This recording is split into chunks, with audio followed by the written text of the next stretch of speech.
अस्सलाम वालेकुम स्टूडेंट्स। आज का टॉपिक है C point by the reaction of an acid and metallic oxide. Point A point B कर चुके थे। नेक्स्ट वन है C point by the reaction of an acid and metallic oxide. इसमें एसिड और metallic oxide का reaction करवाया जाएगा और प्रोडक्ट में आपके पास आएगा सॉल्ट प्लस वाटर। इन रिएक्शंस में एक वर्ड जो है वो बहुत ज़्यादा इस्तेमाल किया गया, concentrated acid and dilute acid.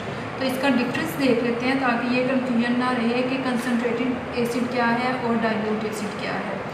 तो डेफिनेशंस आपके सामने हैं। A concentrated acid is an acid which is in either pure form और हैज़ अ हाई कंसनट्रेशन।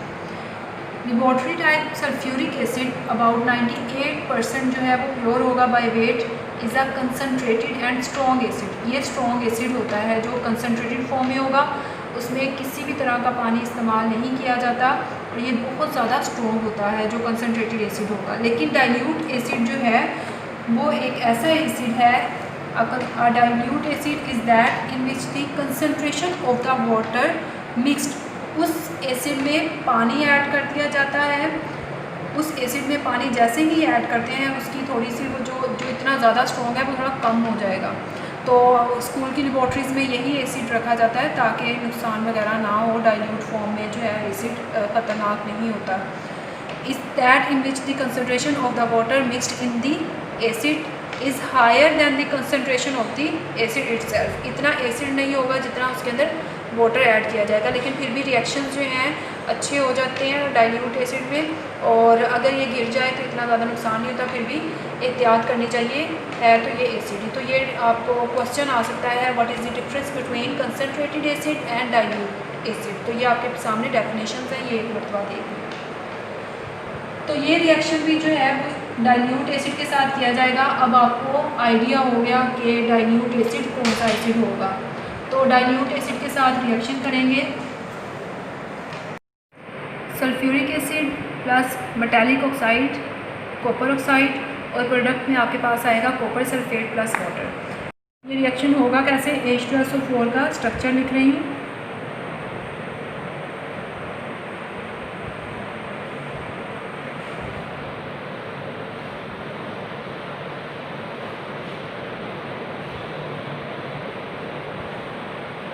ये है H2SO4 का रिएक्शन स्ट्रक्चर, H2SO4 का स्ट्रक्चर। साथ है कॉपर का स्ट्रक्चर ऑक्सीजन के साथ। ये इसके इलेक्ट्रॉन्स हैं। तो यहाँ पर रिएक्शन होगा कैसे, सबसे पहले जो है ये हाइड्रोजन बॉन्ड जो है वो ब्रेक करेगा। ये यहाँ से ब्रेक किया, इसके ऊपर नेगेटिव चार्ज ऑक्सीजन के ऊपर। अब ये जो दो हाइड्रोजन सेपरेट हुए इनके ऊपर पॉजिटिव चार्ज आ गया, तो यहाँ से हाइड्रोजन और एक ये हाइड्रोजन आ जाएगा। ये मैं नीचे लिख रही हूँ, दो हाइड्रोजन आए आपके पास विद पॉजिटिव चार्ज। तो यहाँ से इसको रिमूव करते हैं, आपके पास बचा ऑक्सीजन। अब ऑक्सीजन के ऊपर नेगेटिव चार्ज है, इसने अपनी वैलेंसी को सेटिस्फाई करना है।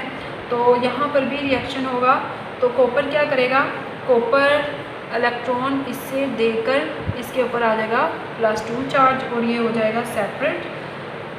कॉपर आ जाएगा यहाँ से इसके पास, तो ये हो गया कॉपर यहाँ अटैच और नेगेटिव चार्ज जो है यहाँ से रिमूव हो जाएगा।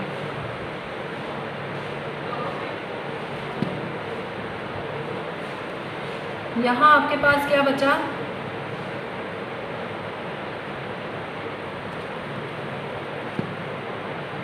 ऑक्सीजन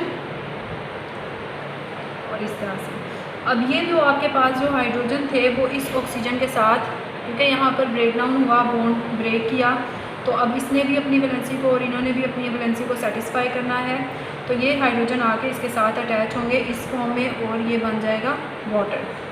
ठीक है, तो रिएक्शन किस तरह से हुआ, H2SO4 का स्ट्रक्चर लिखा, कॉपर ऑक्साइड का स्ट्रक्चर लिखा। इन स्ट्रक्चर में जिस तरह से रिएक्शन हुआ, जिस तरह से इन्होंने इलेक्ट्रॉन्स डोनेट किए, एक्सेप्ट किए और बॉन्ड जो है वो ब्रेक किया, वो मैंने आपको बताया। यहाँ पर सबसे पहले ब्रेक करेगा हाइड्रोजन का बॉन्ड, दोनों हाइड्रोजन सेपरेट होकर इस फॉर्म में आ गए। कॉपर आके इसके साथ अटैच हो जाएगा, यहाँ पर बॉन्ड ब्रेक किया। अब जैसे ही उसने इलेक्ट्रॉन्स दिए तो +2 चार्ज आ गया, और ऑक्सीजन जो सेपरेट एक बचा था उसने क्या किया, उसके साथ ये 2 हाइड्रोजन जो यहाँ से ब्रेक किए थे वो आके इसके साथ अटैच होके ये कौन सा स्ट्रक्चर बन गया, H2O।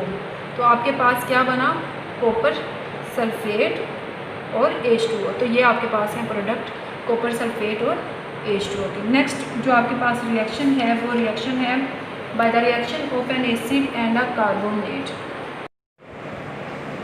HNO3 के 2 molecules plus sodium carbonate react करेंगे और एज अ रिज़ल्ट आपके पास आएगा सोडियम नाइट्रेट और साथ वाटर एंड कार्बन डाइऑक्साइड। ये है reaction by the reaction of an acid and carbonate का। अब इसका रिएक्शन हुआ कैसे है, ये मैंने स्ट्रक्चर सामने आपके लिख दिए हैं। ये है सोडियम कार्बोनेट का स्ट्रक्चर, नाइट्रिक एसिड, ये है नाइट्रिक एसिड, ये नाइट्रिक एसिड का स्ट्रक्चर। कार्बोनेट जो है आपके पास CO3 को कार्बोनेट कहा जाता है, बाई कार्बोनेट का भी मैंने आपको बताया था, HCO3 को बाई कार्बोनेट कहते हैं। तो यहाँ पर कार्बोनेट का रिएक्शन है। स्ट्रक्चर में सबसे पहले देखते हैं सेपरेशन होगी क्या। ये है ऑक्सीजन, इसके पास है लोन पेयर ऑफ ऑक्सीजन। अब आपको मैंने एक बात बताई थी कि लोन पेयर डोनेट करेंगे तो उस पर कोई भी अगर एलिमेंट है कोई भी, तो वो अगर अपना लोन पेयर डोनेट करता है तो उसके ऊपर पॉजिटिव चार्ज आता है। तो जैसे ही ये लोन पेयर डोनेट करेगा तो इसके ऊपर पॉजिटिव चार्ज आएगा। पॉजिटिव चार्ज को ख़त्म करने के लिए यहाँ पर आपके पास होगा क्या कि ये सोडियम को निकाल देगा और लोन पेयर जो है वो वापस आएगा। ये भी देखते हैं किस तरह से आएगा। यहाँ पर सबसे पहले जो है वो सेपरेशन होगी सोडियम की। तो यहाँ पर ब्रेकडाउन हुआ, ये बॉन्ड ब्रेक किया, सोडियम जो है वो सेपरेट हो गया, सोडियम सेपरेट हो गया। और यहाँ पर जो नाइट्रिक एसिड है ये एसिड का मॉलिक्यूल है, तो यहाँ पर भी ब्रेकडाउन हुआ। किस तरह से, यहाँ ये ब्रेकडाउन हुआ, इसके ऊपर नेगेटिव चार्ज आया और H जो है वो पॉजिटिव फॉर्म में सेपरेट हो गया, ये इस तरह से आ गया। ये यहाँ पर इसने क्यों इलेक्ट्रॉन लिया, क्योंकि ऑक्सीजन की जो है वो इलेक्ट्रोनेगेटिविटी ज़्यादा है, तो इसलिए ये इलेक्ट्रॉन ले लेगा और इस पर नेगेटिव चार्ज आ जाएगा। H पॉजिटिव सेपरेट हो जाएगा। H पॉजिटिव यहाँ से सेपरेट होने के बाद, क्योंकि इसे डुप्लेट करना है, डुप्लेट और ऑक्टेट रूल आपको पता है, 2 और 8 इलेक्ट्रॉन जो हैं वो कंप्लीट करने हैं अपने शेल में स्टेबल होने के लिए।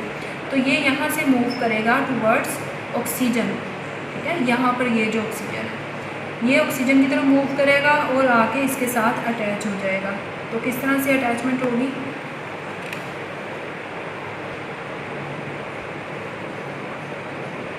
लोन पेयर एक्सेप्ट करेगा और इसके साथ आके अटैच हो जाएगा।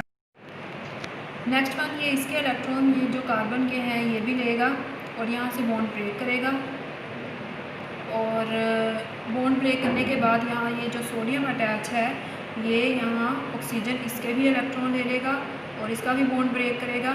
इसके ऊपर आया नेगेटिव चार्ज और यहाँ पर बॉन्ड आ जाएगा, सोडियम यहाँ से सेपरेट हो गया। तो यहाँ पर अगर आप स्ट्रक्चर देखें तो ये स्ट्रक्चर बनेगा, ये भी सोडियम आ गया, 2 सोडियम हो गए आपके पास। यहाँ से इसे रिमूव कर देंगे और यहाँ पर भी जो है स्ट्रक्चर आपके पास CO2 का इतना बन चुका है, CO2 का स्ट्रक्चर। और ये जो ऑक्सीजन है यहाँ पर, क्योंकि अभी नाइट्रिक एसिड का एक और मॉलिक्यूल है, ये यहाँ से ब्रेक करेगा तो ये भी ऑक्सीजन के पास जाएगा और यहाँ जाके अटैच होगा हाइड्रोजन। तो यहाँ पर अगर आप स्ट्रक्चर देखें तो आपके पास है H2O का स्ट्रक्चर, CO2 H2O, ये यहाँ पर आपके पास इक्वेशन में थे, ये देख लें, ये आ गया। जब पहले मैंने आपको नाइट्रिक एसिड का बताया था तो यहाँ पर मैंने बताया था कि हाइड्रोजन सेपरेट हो जाएगा क्योंकि इसकी इलेक्ट्रोनेगेटिविटी ज़्यादा है। अब यहाँ से भी हाइड्रोजन जो है वो ब्रेकडाउन हुआ, सेम वैसे ही रिएक्शन होगा जैसे पहले मैंने बताया और इसके ऊपर आ गया नेगेटिव चार्ज। यहाँ पर जो है इसको कंपनसेट करने के लिए, वैलेंसी को सेटिस्फाई करने के लिए यहाँ पर आ गया सोडियम, सोडियम इसके साथ अटैच हुआ। तो स्ट्रक्चर है आपके पास 2 सोडियम है, 2Na और ये NO3। तो ये है आपके पास प्रोडक्ट में 2Na NO3, ये है आपके पास इक्वेशन में प्रोडक्ट। तो ये है इलेक्ट्रॉनिक जो डिस्ट्रीब्यूशन है, इस तरह से इलेक्ट्रॉन्स ये ब्रेक डाउन हो रहा है। ये सारा स्ट्रक्चर बताने का मकसद ये है कि अगर आप लोग इसको इस फॉर्म में करके याद करना चाहते हैं तो ऐसे भी कर सकते हैं, अदरवाइज़ आपने पेपर में ये काम करना है, सिर्फ इतनी इक्वेशन लिखनी है। ये सिर्फ आपको समझाने के लिए है। अगर आपको ऑक्टेट रूल और डिप्लीट रूल का नहीं पता तो आप 9th क्लास के लेक्चर जो हैं वो भी अपलोड कर दिए गए हैं। वहाँ से इलेक्ट्रॉनिक कॉन्फ़िगरेशन या इलेक्ट्रॉनिक डिस्ट्रीब्यूशन का जो टॉपिक है उसको एक मरतबा देख लें, आपके एक दफ़ा रिवाइज़ हो जाएगा तो ये आपको समझने में भी आसानी होगी। Thank you so much for watching.